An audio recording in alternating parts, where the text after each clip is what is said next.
আর্জেন্টিনার ইংল্যান্ড ম্যাচে কে জিতবে জানালো সুপার কম্পিউটার। মাঝে মাত্র এক ম্যাচ তারাই ফাইনালের মঞ্চে পা রাখার হাতছানি ডিফেন্ডিং চ্যাম্পিয়ন আর্জেন্টিনার সামনে। তবে ফাইনালের উঠতে আর্জেন্টিনাকে পাড়ি দিতে হবে থ্রি লাইসেন্সের বাধা।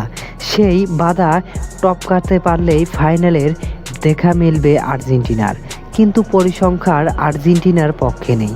বিশ্বকাপের আসরের এর আগে 5 বার ইংল্যান্ডকে মুখোমুখি হওয়া আর্জেন্টিনার হেরেছে 3 বার। 2 বার জয় পেলেও একটি ম্যাচ নিয়ে আছে বিস্তর অভিযোগ। অপর ম্যাচে টাইব্রেকারে ইংল্যান্ডকে হারিয়ে 3 বারের বিশ্ব চ্যাম্পিয়নরাই।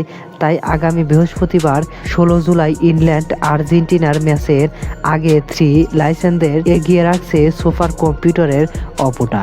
আপটা বলেছে সেমিফাইনালের ইংল্যান্ডের কাছে হেরে বিদায় নিতে পারে বর্তমান চ্যাম্পিয়নরা। এই সুপার কম্পিউটারের হিসাবে অনুযায়ী আর্জেন্টিনার ফাইনালের পৌঁছানোর সম্ভাবনা 49.6%। বিপরীতে দলটিতে প্রতিপক্ষ ইংল্যান্ডের ফাইনালের যাওয়ার সম্ভাবনা 50.90%। এদিকেও আপটা বলেছে সেমিফাইনালের প্রথম ম্যাচে স্পেনকে হারিয়ে ফাইনালের উঠবে ফ্রান্স। এমনকি দলটি চ্যাম্পিয়ন হওয়ার সম্ভাবনা 38.5% বলেও জানাচ্ছে অপটা। আর সেমিফাইনাল থেকে ফ্রান্সের ফাইনালের ওঠার সম্ভাবনা 57.70% বলে জানানো যাচ্ছে অপটা। বিপরীতে স্পেনের ফাইনালের যাওয়ার সম্ভাবনা 42.30% বলে জানিয়েছে এই সুপার কম্পিউটার।